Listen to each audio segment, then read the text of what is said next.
Hello and welcome to another episode of the Growth Podcast. I'm your host, Matt Bilotti, and today we're doing something a little different from my last episodes, which is a solo one. So it's just going to be me chatting here. It'll probably be a lot shorter than usual. If you haven't done so, go ahead and subscribe to this podcast. Usually I have amazing expert guests on, and we talk about different growth strategies, channels, and tactics, and all that fun stuff. But today, so recently I've been digging into the world of NFTs, trying to understand why it's growing so much, what's interesting about it, what's going on. And I've noticed that there are a ton of fascinating growth strategies and growth tactics that the world of NFTs are employing and using. And I would love to kind of zoom out, extract those, and put them in a useful context for anybody that's doing growth product work or growth marketing work, because the stuff that they're doing is what is making the world of NFTs boom, both in a specific project growth, like this NFT growing, and the macro community as a whole. They are really, really good at growth stuff. I do think separately, the world of NFTs needs to be a little bit more inclusive, a little bit more accessible. My hope here is not necessarily to explain NFTs. It is more to talk about what is going on there. And then if you're interested, go look at some of these projects, see what they're doing, see how you can apply it to your own world and your own day-to-day, because I do think that there's some really, really good stuff there. So let's go ahead and jump in. We're going to call this the 8 things that growth people can learn from the world of NFTs. I don't know if we're going to end up with 8, but we're going to end up with somewhere in that range. So the first one is community. So I've talked about, I've had some guests on this podcast before, and we've talked about community. And I think that this is one of the most fascinating aspects of the world of NFTs. If you look at any given NFT project, and by the way, to just quickly zoom out, an NFT is a non-fungible token. It is a digital file that you are basically the owner of. Owning that file means that you can then get access to certain things. You get what's called airdropped stuff. So you can get airdropped additional things. You can log into portals because you own that NFT. You can get access to, some communities do, like you can get certain merchandise that you could only access if you hold the NFT. Things like that. Licensing is a really interesting thing around royalties, but separate from that, we're going to talk about the different, those tactics. So the first one I was talking about is community. And it's really amazing to see, because all these separate NFT projects have a Discord. And if you go look at their Discord, they have thousands of people that are in there. Hundreds and hundreds are online at any point in time. And people are there interacting and chatting and having different conversations in these different channels. And what's fascinating about it is it's basically like a lot of these communities are built before the NFT launches. And so looking at that and saying, how can I apply that for my own world? It is a lot of how can you, like the question I would pose is, how can you build a community before your product or service launches, right? Because if you could build this community, you build all these fans and all these people that are excited to then go to their own social media accounts and Twitter and share, hey, I've been a part of this thing for a while. It's now available. You can sign up too. Like that is something that I'm seeing the power in more and more. And it's what leads certain projects to sell out immediately when they start minting, when they open up for people to access them. They sell out immediately because they build these communities. And so, if you're building a consumer app, think about how can you build a community of people that are excited about the type of product that you're about to build. If you're building something in B2B, think about how can your brand message pull people together so that there is an excited community about the stuff that you're doing, right? I think about there are like marketing groups, Facebook marketing groups. That's a community that you can build before you launch a product, right? That is, I think, one of the biggest drivers of the world of NFTs. It's the community first. And so if you could think about your product and your service and your marketing as a community first, like provide value, provide a place for people that are excited about a certain thing to get together and talk and build upon each other. That can allow you to have this massive army of people that are excited to share your product and service moving forward. And again, it's not about like starting a community by figuring out like who can you sell to, but starting a community around this excitement for a thing that you're building and, you know, the problem that you're solving.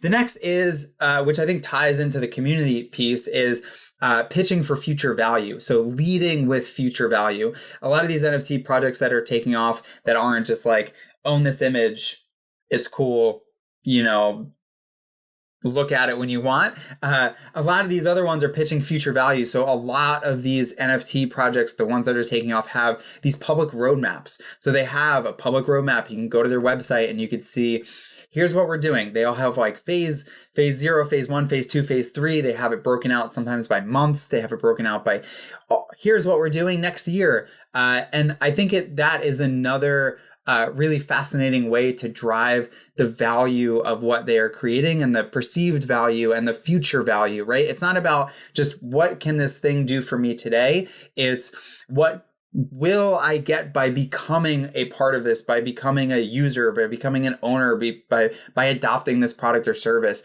You know, I will get, hopefully, if you're building something that is useful, your customers will get value. They will get a solved problem that they have. But if you can find a way to position it as not just, here is a problem that we can solve for you, use the product. If you can position it as, here's a problem that we could solve for you, we know that you also have these 3, 4, 5 other problems, and we're excited to work on it. Here's how we're going to be working on that, and we want to bring you into the fold, start you here, but have you know that you're going to get all this value down the line. Another thing, I mean, we've seen this one in the world of B2B, especially in consumer, and seeing a decent amount of it in direct to consumer, is whitelisting. Or waitlisting. So waitlisting, you know, the classic example is Robinhood.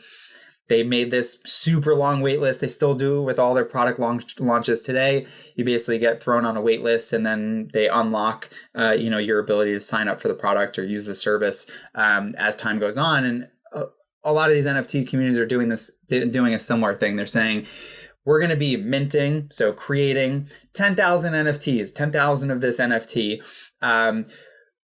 We are going to create a white list of 1,000 people, and they will get first access to it. And they are going to be like our early adopters, and we will build a community around that. That is something that you could think about for your product or service as well, right? It's another way and form of thinking about building that community.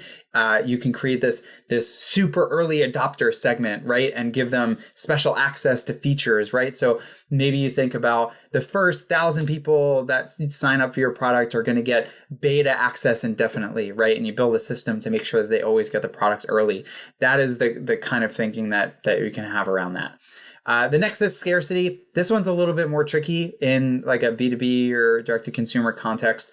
The biggest thing about a lot of the projects that are taking off in the world of NFTs is that there's a scarcity to them. There's only N number amount of that thing.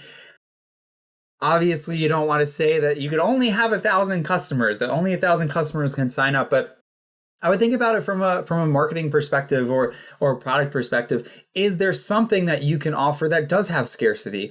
A decent amount of these projects do merchandise or swag, and that has direct scarcity limits to it, right? And so you can offer that as a marketing campaign in an ABM context or in an early adopter context, right? Offer something that has some scarcity, that is something that people get excited about, and maybe you do it in a way that they have to work for something. They have to work for it in some way, right? Share on social 3 times, all that. The other thing that I didn't even have on my list here is giveaways. Giveaways are a huge thing in the world of NFTs. It usually looks like a tweet that says, comment on this, tag 3 friends and retweet, and you'll be entered to win one of these NFTs, or one Ethereum, or XYZ. And I think that that's something that you might want to consider in your own marketing strategies of what can you give away that's valuable. Maybe not something that's unrelated from your product or service, but something that sits a little closer to it. If you are a blockchain company, obviously giving away your token or something to that effect might be great. But think about, are there specific things that your marketing team can give away, access to things? Are there certain product features that you might want to give away if somebody in the product? That's kind of how I would think about that. The next one is equity sharing and decentralized work. So this one's a little bit more relevant for like product development, right? So if you're thinking of how can we get more done with less resources, what you can consider is something that's happening in the world of NFTs is decentralized autonomous organizations, or DAOs, DAOs.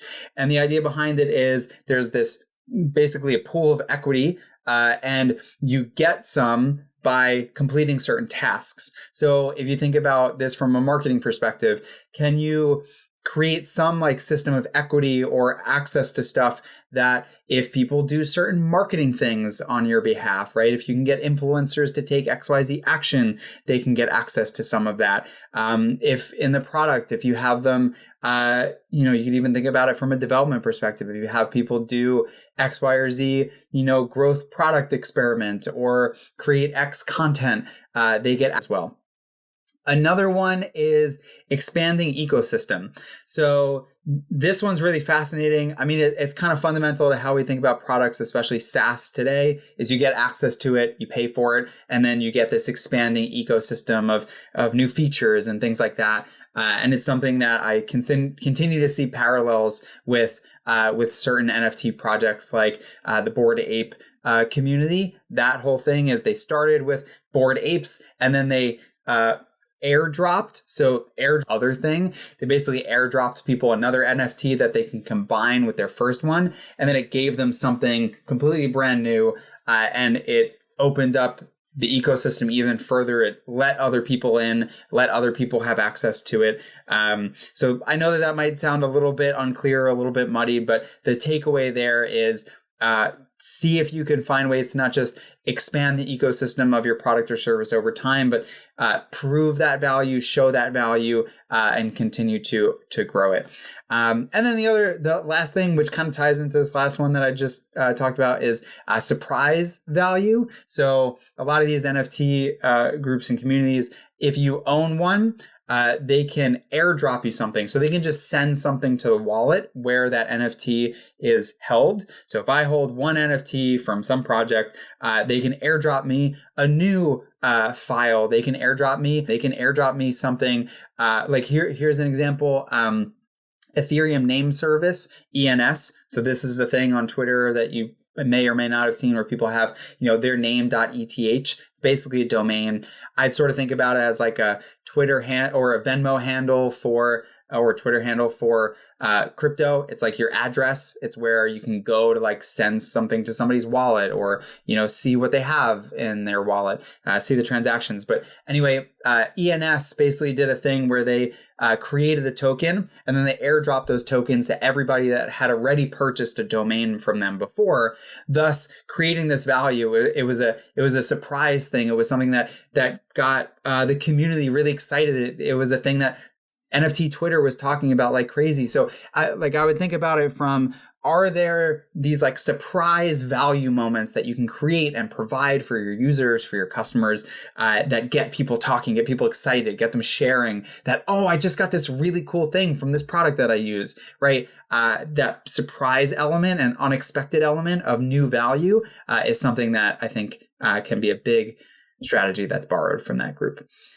All right. That kind of runs through my stuff. I think I hit on 8 or 9 things. I don't know. We'll count them up and add it up to put in the title of the podcast itself. But thank you for listening. I know there's tons of other people that you can listen to rant, or things you could watch, or things you could spend your time on or work on, or whatever it might be. I super appreciate you spending it here. My email is matt@drift.com. If you got any feedback, ideas, whatever it might be, drop me a note. Thank you so much for listening. Check out those other episodes. I usually have people way smarter than me joining me on here to talk about really fascinating topics. So check it out, subscribe. Would love a review if you're a fan of the episode, but otherwise I will stop rambling now and I will catch you on the next episode. Thanks.